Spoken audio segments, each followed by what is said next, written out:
I just gave a similar talk to this a couple days ago, and I was asked the same question at the end, so I'm a little disappointed in myself that once again I didn't explain it properly. So at the end of the last hour, I was talking about two different traditions within the one encyclical tradition. Two different strains of thought, so to speak, but which are totally compatible and cohere with each other. So the first is Rerum Novarum. That encyclical focuses more on institutions, politics, the economy, government, structures of the common good, those types of, and the principles that inform these institutions or ought to inform these institutions. And on the anniversary of that encyclical, other encyclicals have been written which continue with a similar focus. But Populorum Progressio is more, in 1977, is more focused on the understanding of the human person that informs the teaching. What is human dignity? What does human dignity demand? What does human development require? And then that has been commemorated twice with other encyclicals in 87 and in 2009. So when I say two traditions, it's just sort of two different ways of approaching the same topic within these different encyclicals and their commemorations. Deb, do you have your hand up? Yeah. What does Populorum Progressio mean? It means on the progress of peoples, which I don't think is how it's translated, but that's what it literally means in Latin. I think it's like the development of human peoples requires blah, blah, blah, blah, blah, blah, blah, and he goes into it.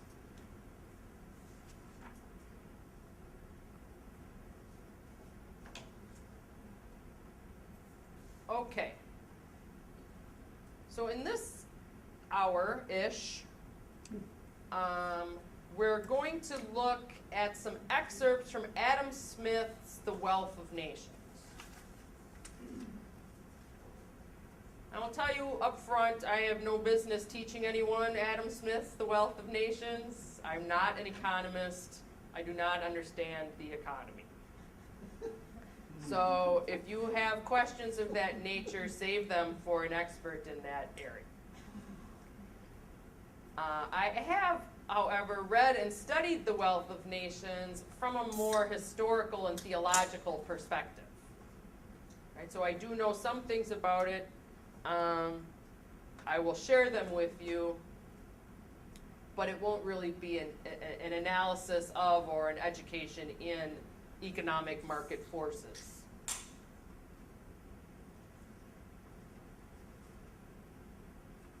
So The Wealth of Nations was published in 1776. I should have brought it in to show you because it's about this thick. It's great. No, really, it's more like that. Very thick, though, very long, but a very interesting and influential work. Up until that time, or preceding that time, not like from Adam and Eve up until that time, but preceding the publication of The Wealth of Nations, the accepted economic theory was called mercantilism, and it involved a great deal of control over trade, particularly import and export from one country to another country. This is a Western European focus that I'm taking for granted here.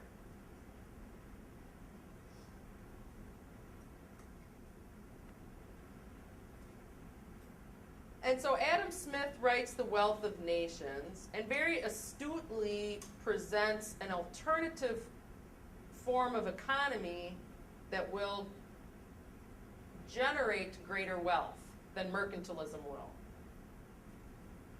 And at the most general, superficial explanation, what he says is that these controls don't help industry, they hinder industry. And if we let people seek their own self-interest with more freedom, then industry will be more productive.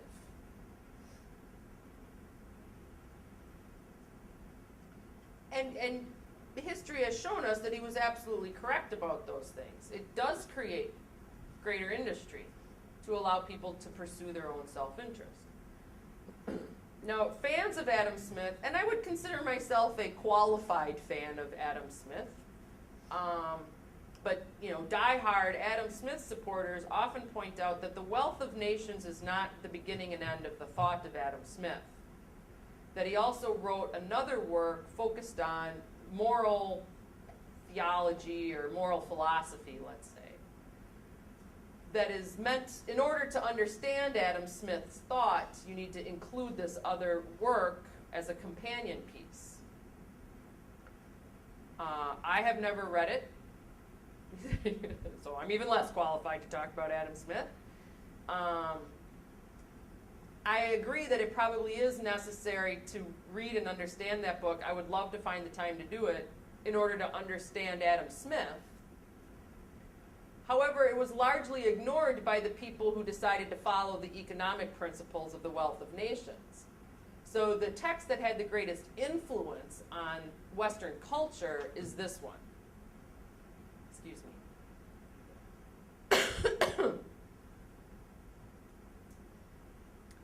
And what I'm presenting you here is very limited excerpts from this book. I am in no way doing justice to what Adam Smith came up with in terms of how the free market would improve the industry of the nation.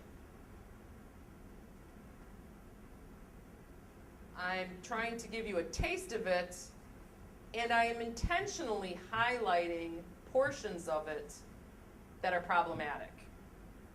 Not in order to convince you that the entirety of it is problematic, but so that when we get to the papal encyclicals themselves, you'll understand where their critique of liberal capitalism is coming from.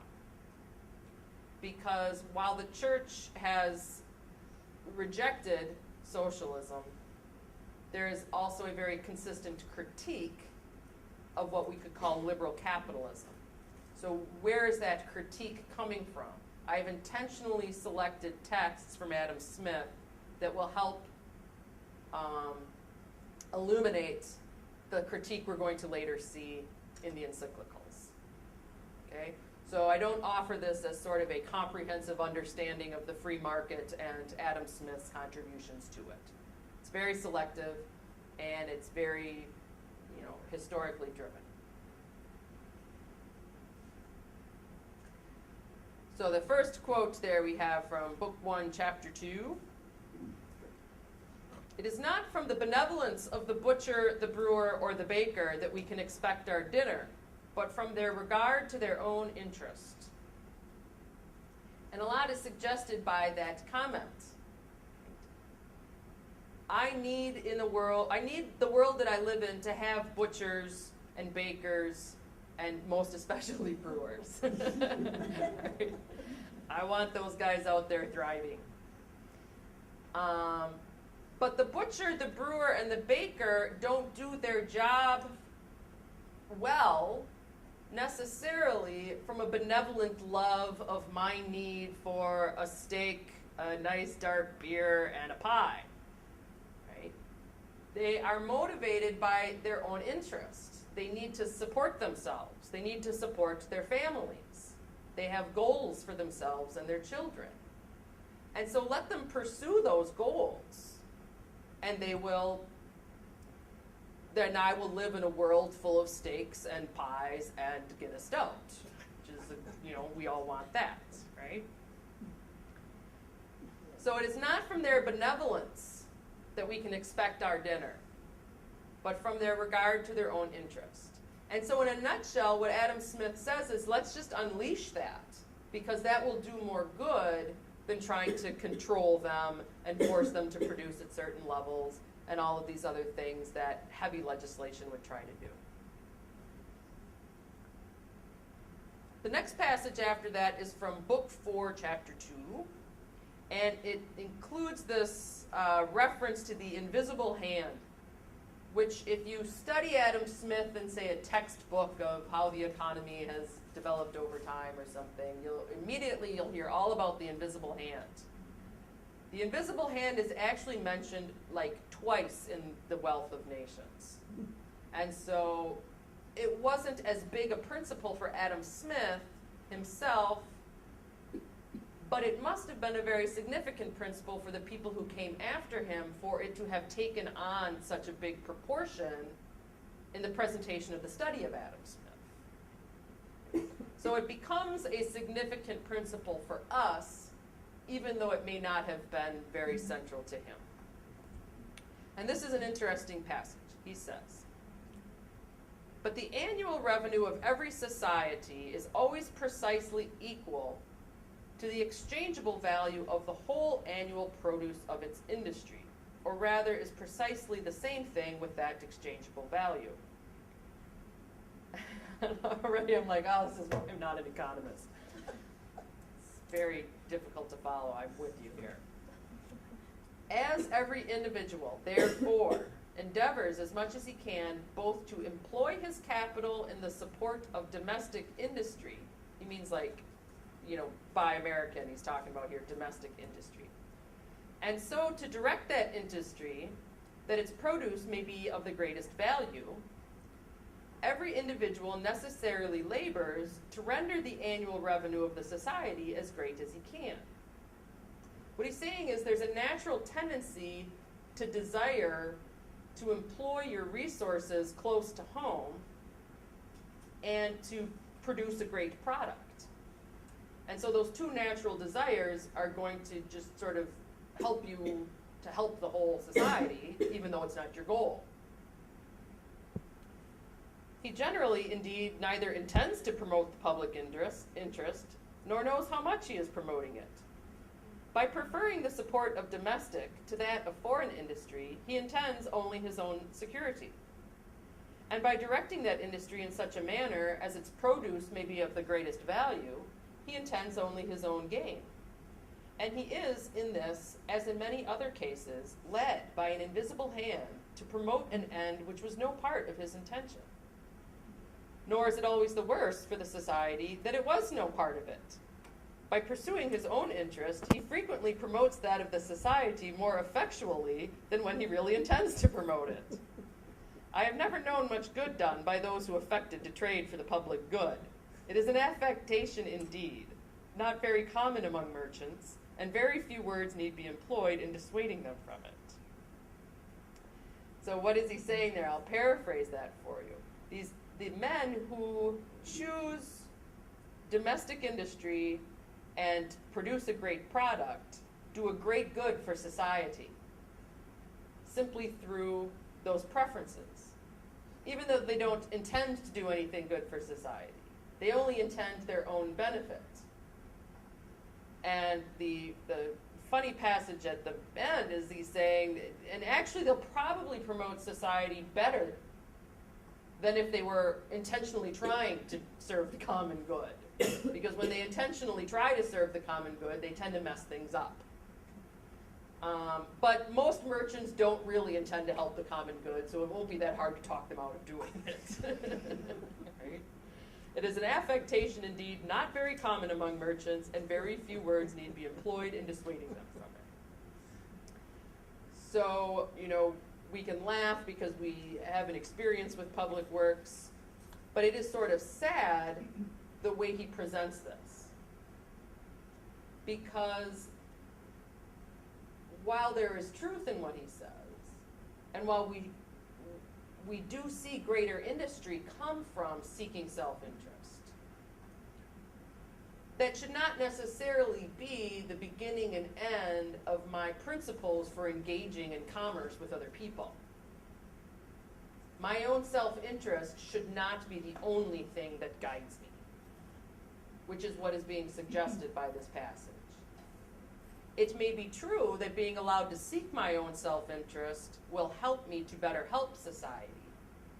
But if I as a human person, particularly I as a Christian, have only that as my guide, what is in it for me,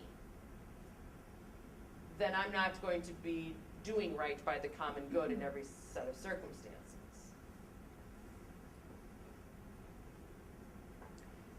The invisible hand is used by people, though it may not necessarily be being used that way in this passage, to say that if we allow people to simply follow their self-interest, equity and justice will take care of itself. If someone becomes too greedy, natural forces within the market will address their greed. If there is a need for a certain product in society, natural market forces will produce it. If we have a glut of something, its prices will go down. If we have a dearth, its prices will go up. Supply and demand, you all studied this in grade school. But the idea that there's a certain self-regulating balance that will exist within the economy was sort of proven false by the 19th century and our experience of the 19th century. Because what happened was very clever people who had a little power and very greedily wanted all of the wealth had a lot of freedom to manipulate the economy and make sure all of those avenues started funneling their way. So that we have the situation that I was talking about in the first hour, where even though this type of economy did produce a lot more wealth for the nation, it was being concentrated in the hands of few people who had all of the political power as well. And so, from my limited perspective, it seems that Adam Smith was very right about the production of wealth, but that he didn't necessarily account properly for the need of wealth to be distributed in a fair way. Because it is assumed that distribution will be handled according to natural forces that no one can get in the way of. But people found methods of getting in the way of that distribution and making sure that it all came their way. And that's the situation that we were in by the end of the 19th century. Now this next passage that we're going to look at starts with, what are the common wages of labor? It's a little longer. And this will be one of those times where you think, why on earth are we reading this? And I'm not going to talk about it too much even after we finished reading it. But it's kind of like, it's like in the movies, you know, you're watching a movie and the camera keeps focusing on the lemon tree, and you're like, what's with the lemon tree? And then later, oh, the lemon tree, right? So I include this here today because it'll make something that we look at in Rerum Novarum make a lot more sense and have a lot more depth to it when we get there, because I'll be able to refer back to this. And so rather than read it at that time, I thought we could just read it together now. It'll be in your minds. And then when you all read the entirety of Rerum Novarum in the next month, as I know you all will, you'll go, oh, yes, now that makes sense. So this is on wages, and he's talking about the wages of labor. Let's see, do I have and I haven't told you where this can be found, but if you want to know, send me an email and I'll tell you what book of the Wealth of Nations it's in. I promise I didn't make it up. What are the common wages of labor? Depends everywhere upon the contract usually made between those two parties, whose interests are by no means the same. The workmen desire to get as much, the masters to give as little as possible. The former are disposed to combine in order to raise, the latter in order to lower the wages of labor. It is not, however, difficult to foresee which of the two parties must, upon all ordinary occasions, have the advantage in the dispute and force the other into a compliance with their terms. The masters, being fewer in number, can combine much more easily.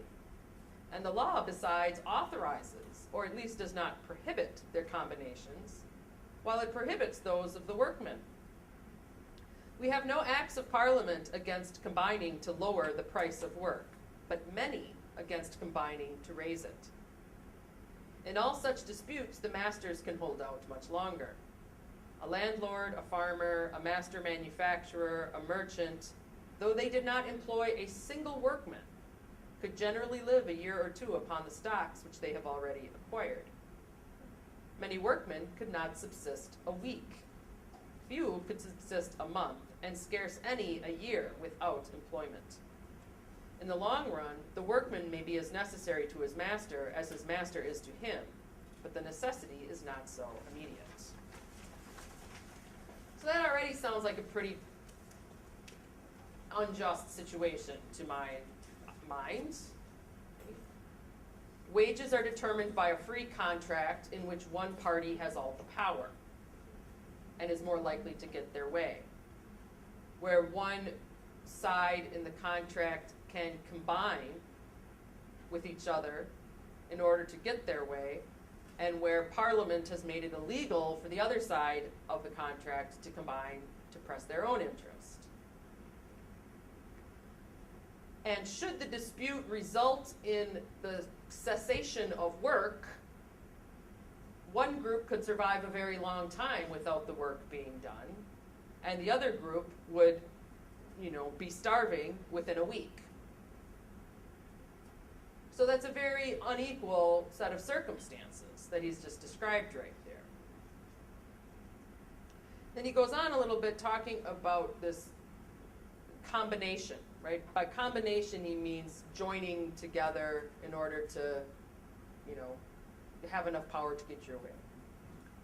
We rarely hear, it has been said, of the combinations of masters, though frequently of those of workmen. The news reports about the one, but you never really hear about the other in the news. He says, but whoever imagines upon this account that masters rarely combine is as ignorant of the world as of the subject. Masters are always and everywhere in a sort of tacit but constant and uniform combination, not to raise the wages of labor above their actual rate. To violate this combination is everywhere a most unpopular action, and a sort of reproach to a master among his neighbors and equals. What he's saying there is that the wages would remain about the same at the lowest possible level, and if one of the owners started raising wages, all of the other owners would have a little chat with him about that. Because if he raised wages, then he'd get all of the workers, and they'd lose all the workers, and they'd have to raise their wages, and who knows where that will end, so Bill, cut it out. Right? Keep it at 10 cents a day.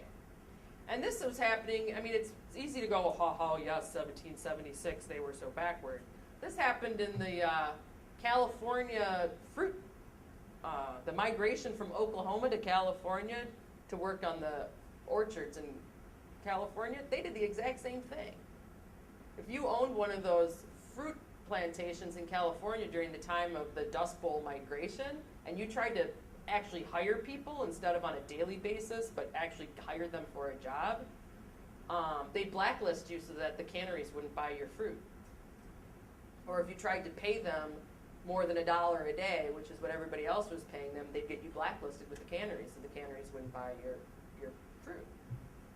Right? And so there wasn't some sort of meeting where they all got together and said $1 a day, but they had these inner workings amongst the owners of the plantations to make sure to keep those wages low, and to make sure to keep those migrant workers migrant. And if you bucked the system, there were repercussions for it. And that was like the 30s and 40s in this country. Right? So it's not some strange, archaic practice. To violate this combination is everywhere a most unpopular action and a sort of reproach to a master among his neighbors and equals. We seldom indeed hear of this combination because it is the usual, and one may say the natural state of things, which nobody ever hears of. Masters, too, sometimes enter into particular combinations to sink the wages of labor even below this rate. These are always conducted with the utmost silence and secrecy till the moment of execution, and when the workmen yield, as they sometimes do, without resistance, though severely felt by them, they are never heard of by other people. these lowerings, despite the suffering that they place upon the worker. Such combinations, however, are frequently resisted by a contrary defensive combination of the workmen, who sometimes, too, without any provocation of this kind, combine on their own accord to raise the price of their labor. Their usual pretenses are sometimes the high price of provisions, sometimes the great profit which their masters make by their work. But whether their combinations be offensive or defensive, they are always abundantly heard of. In order to bring the point to a speedy decision, they have always recourse to the loudest clamor and sometimes to the most shocking violence and outrage. They are desperate and act with the folly and extravagance of desperate men, who must either starve or frighten their masters into an immediate compliance with their demands.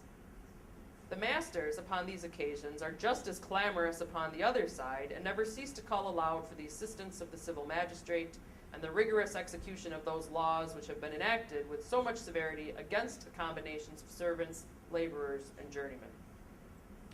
The workmen, accordingly, very seldom derive any advantage from the violence of those tumultuous combinations, which, partly from the interposition of the civil magistrate, partly from the necessity superior steadiness of the masters, partly from the necessity which the greater part of the workmen are under of submitting for the sake of present subsistence, generally end in nothing but the punishment or ruin of the ringleaders. Now, I include this because I find it to be a very interesting description of the state of affairs, which would have been, even though this is 1776, very similar in the 19th century. We have these two groups, the owners and the workers. The owners desire to keep the wages as low as possible. The workers, of course, desire to keep them as high as possible. The owners have a tacit agreement among themselves. The workers it is illegal for them to combine. Should the workers ever combine, it is because they are desperate men in a desperate situation whose families will starve if something isn't changed, and it all typically ends in their own ruin because they get thrown into jail for doing so.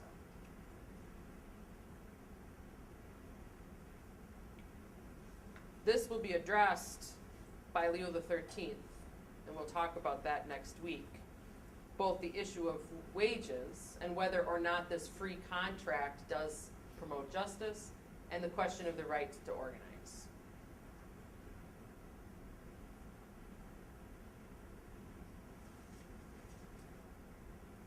One of the passages, though, that I find most interesting in Adam Smith, because I'm always coming from the perspective of theological anthropology, which just means the religious understanding of the human person.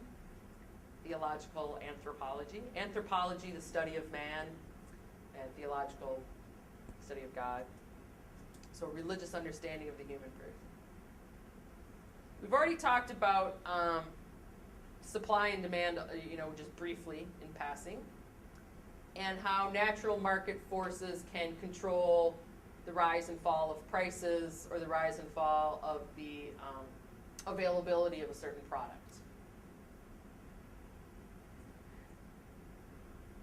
Adam Smith here applies this principle to the laborer himself and herself. He says, so after he's talked about how it's always in the owner's favor how wages will be set. The owner has the greater likelihood of achieving his goal of keeping the wages low. Carries on at that for a little while. And he says there are certain circumstances, however, which sometimes give the laborers an advantage and enable them to raise their wages considerably above this rate, evidently the lowest which is consistent with common humanity.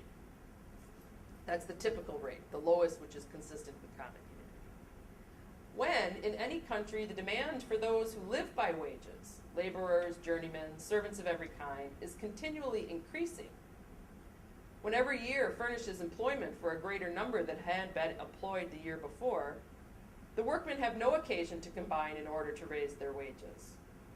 The scarcity of hands occasions a competition among masters who bid against one another in order to get workmen and thus voluntarily break through the natural combination of masters not to raise wages. So what he's talking about here, he's applying a principle that is part of his idea of the type of economy that will create wealth for the nations, which is to let competition be a form of regulation. Right? In a price war, competition will keep prices lower. If there's two gas stations across the street from each other, then you tend to get the lowest possible price. Now he's applying it to the area of wages. If things are on the rise, the economy is expanding, and there's a shortage of laborers, journeymen, and servants of every kind, that will require the owners to compete for the worker, and in order to compete for the worker, the wages will go up. Excellent. Competition improves the wages. So he carries on. The demand of those who live by wages, it is evident, cannot increase but in proportion to the increase of the funds which are destined for the payment of wages. So the demand for laborers can't increase unless the funds destined to pay wages increase. So wages won't go up unless the owner's profits go up. These funds are of two kinds. First, revenue which is over and above what is necessary for the maintenance, and secondly, the stock which is over and above what is necessary for the employment of their masters. When the landlord, annuitant, or moneyed man has a greater revenue than what he judges sufficient to maintain his own family, he employs either the whole or a part of the surplus in maintaining one or more menial servants. Increase the surplus, and he will naturally increase the number of those servants. As his profits go up, the number of workers he will hire will go up. When an independent workman, such as a weaver or shoemaker, has got more stock than what is sufficient to purchase the materials of his own work and to maintain himself till he can dispose of it, he naturally employs one or more journeymen with the surplus in order to make a profit by their work. Increase the surplus, and he will naturally increase the number of his journeymen. The demand for those who live by wages, therefore, necessarily increases with the increase of the revenue and stock of every country, and cannot possibly increase without it. So that's a good argument for what he's saying. If the wealth of the nation increases, the need for laborers will go up, and then the need for laborers will increase the wage of the laborer, because now there'll be competition.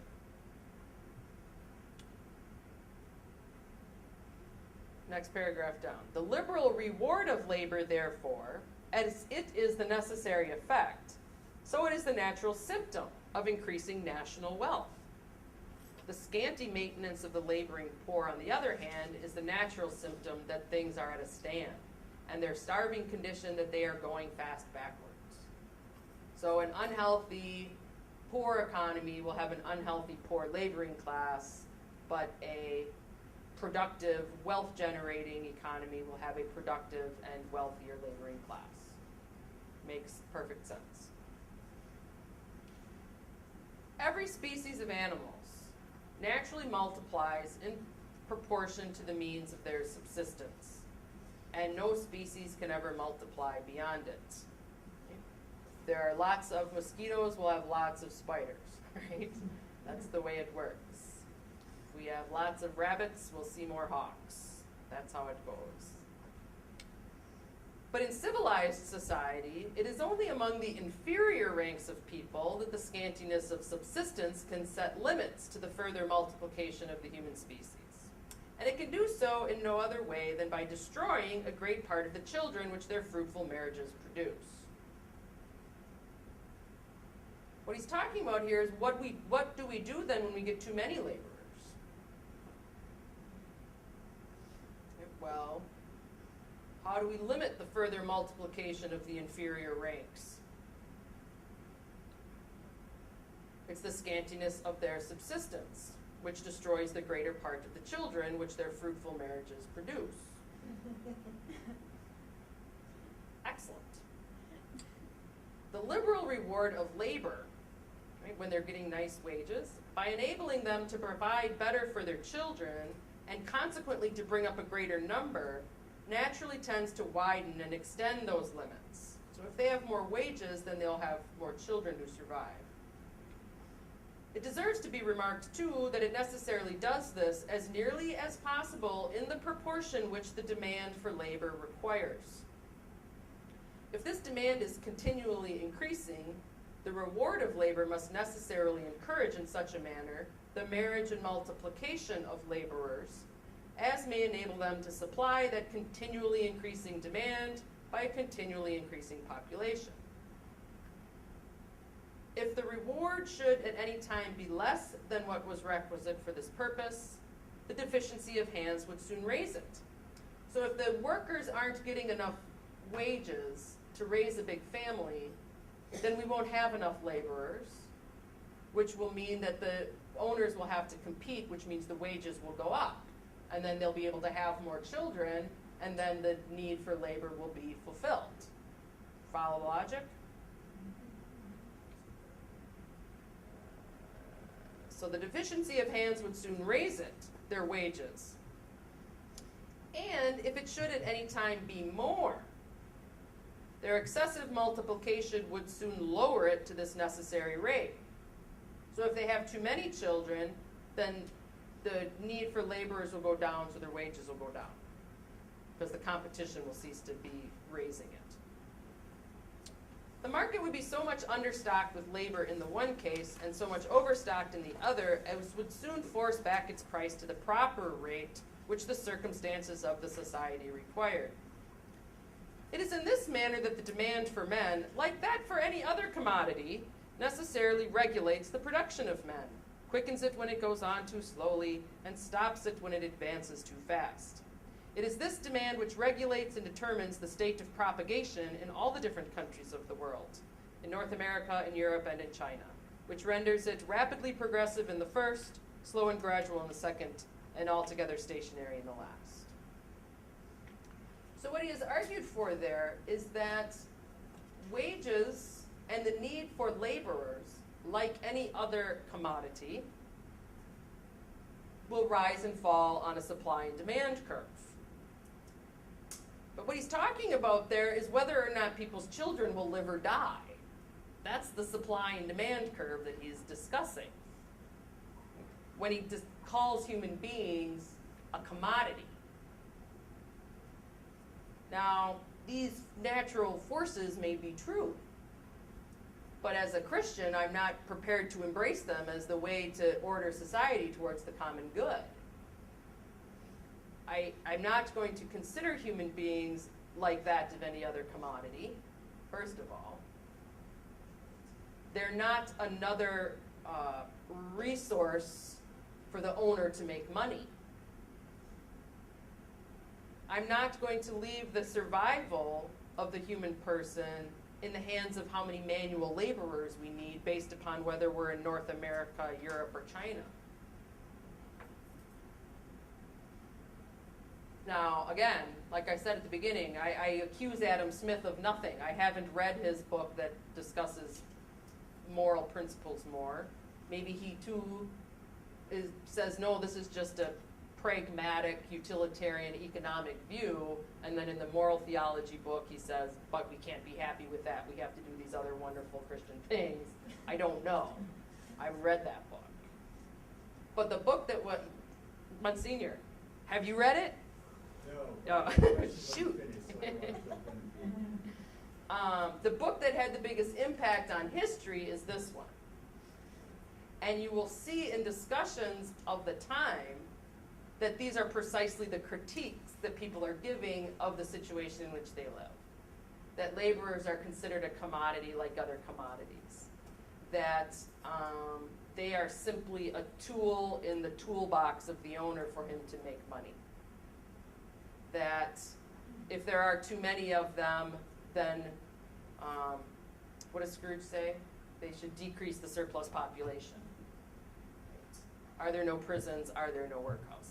Right? That's the critique of the day.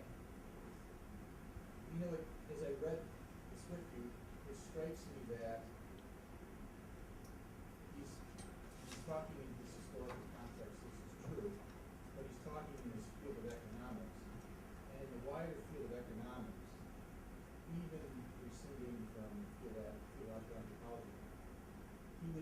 correct with the infusion of knowledge and productivity of workers and the long-term productivity of workers through a knowledge-based economy.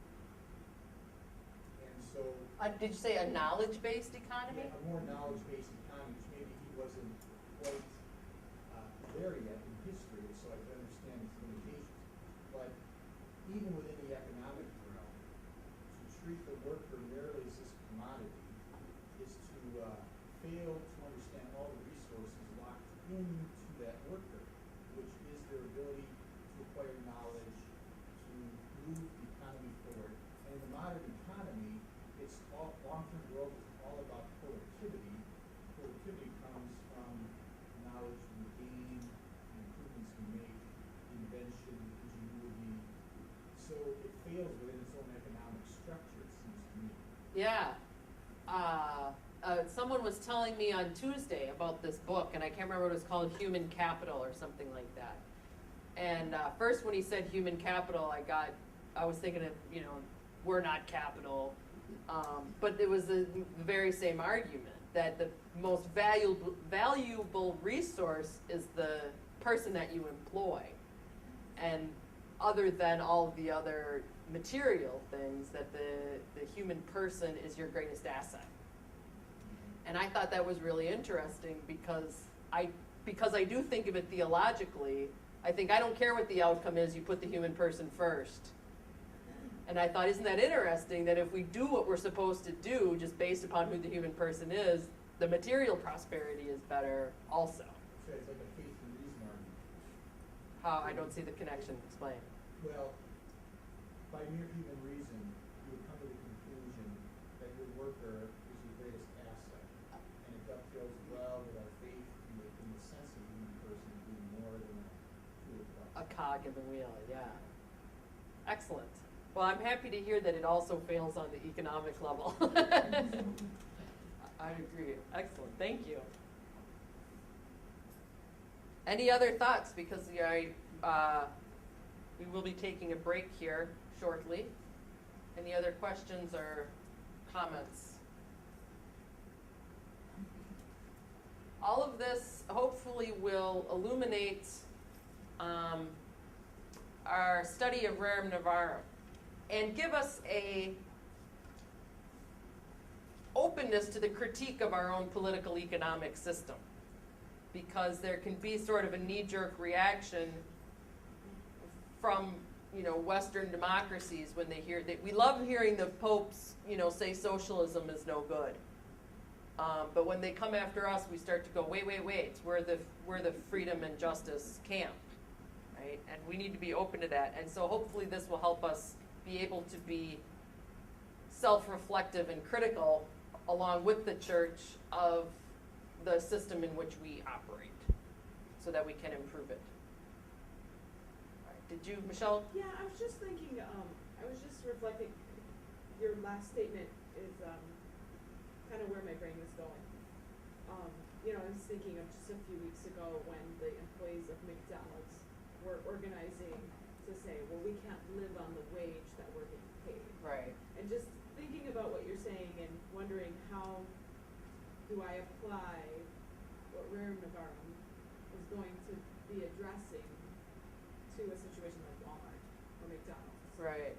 And then hearing the far-right conservatives say, well, McDonald's was never intended to be a job that paid somebody's rent. And just how do I, as a Catholic, in this time, and as a person who instructs other people, and they ask those questions, or Yeah. how do we relate what Leo XIII said to, should we expect McDonald's to be paid Yeah. somebody's rent? See, you're fulfilling my prediction. Immediately, you want me to apply it. I'm sorry. But it is a good.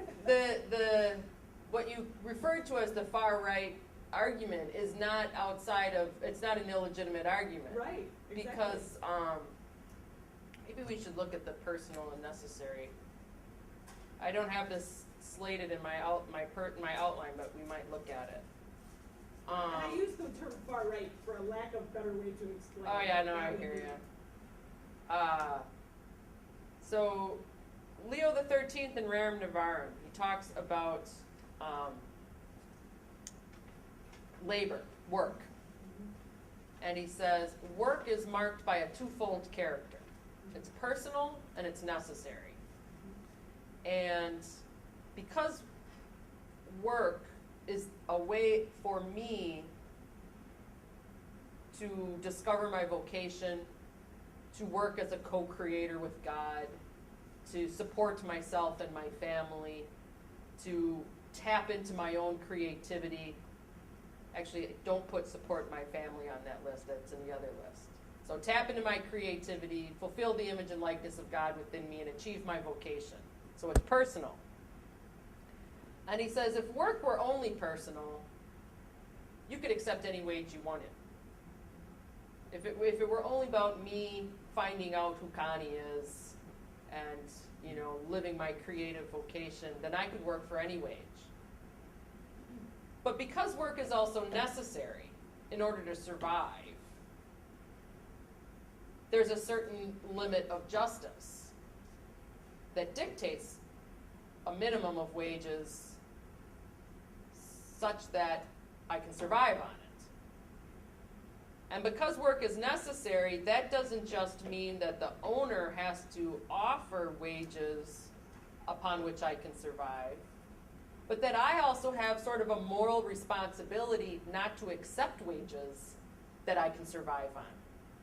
Right? Leo points out that that would be wrong for the worker to say, okay, yeah, I'll work for a dime a day. Because I have a responsibility to protect my life. And I need to work to do that, and wages are the means that society has come up with for my work to support me.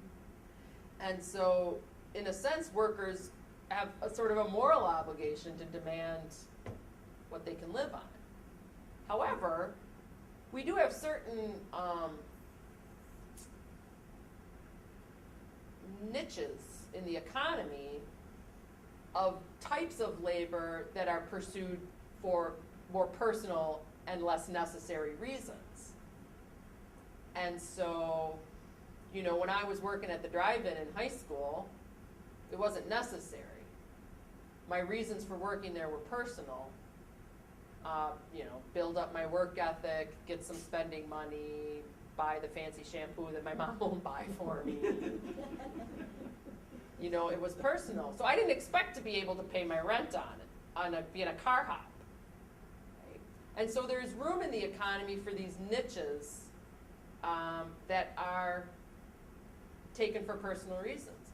Jobs that traditionally are taken by retired people, right? Who are supported by other means but are looking to find a way to contribute to the common good because they still have the energy to work. Jobs that are meant for young people who are just starting out in the workforce and trying to build up these skills. Now this is me applying principles. Yeah, no, So what the answer to the McDonald's situation is and the Walmart situation is really depends upon the way employment at McDonald's and Walmart has evolved. Right? Did they decide teenagers can't be trusted and so they're going to start hiring responsible adults with families? Well, then they've shifted their own workforce. And then they can't be surprised that a married man with 2 kids wants a wage that he can raise his family on. And, has Walmart made decisions in their workforce or in their work expectations or in the hours that they expect people to work, right? Because if a teenager's working at McDonald's, he's working 12 hours a week because he's going to school and he's getting whatever, $6 an hour or something. But if all of a sudden McDonald's says, no, we want mature, full-time, committed employees, well, now they're going to have to alter what their pay scale is because they've made a different decision about who their workforce is. That might depend I don't know on any of demand that. as well. What's that? That might depend on demand as well. I think McDonald's, when they first started, was something that maybe people went out to for a treat once in a while. It wasn't like a main staple in people's diets. Right. As that changes, now people It wasn't want, one of the food groups at that Right. time. So people want those members of society rewarded more because McDonald's has become so integral in their life. Right. Yeah, that is true. What is the impact of that industry on the entire Right. social structure? Yeah. It also could be too, though, that people before, because of the rise in unemployment, people who wouldn't have worked for McDonald's before are now willing to work for McDonald's rather than have nothing. And so then you could ask the question of whether or not they can legitimately come in and say, I've taken the job that normally a teenager, I'm mowing lawns because that's the only way I can get by, and so I want $100 an hour for mowing lawns because I need to survive, right? So it all depends upon what the particulars of the situation is, and that's why application is so complicated. Yeah, Jen. Developing your own human dignity and understanding that you can do more than flip burgers. Yeah. Yeah. And then if that job paid $40,000-$50,000 a year, would you just stay there flipping burgers and not Aspire to something aspire more. to your full capacity? That's a good point. Do we want a job of that skill set to be something that a person could raise a family on? Or would we want them to aspire to more?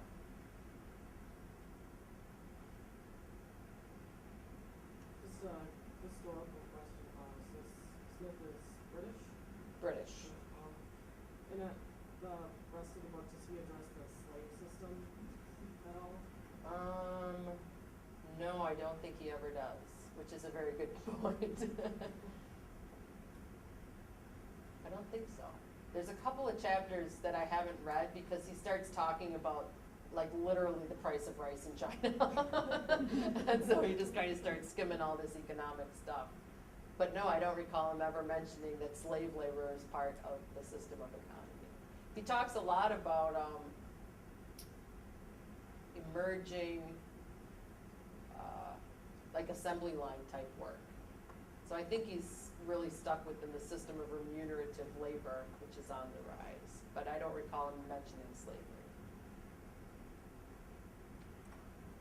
All right, so let's take another 5-10 minute break, and then we'll come back and look at Karl Marx. And I'm going to slip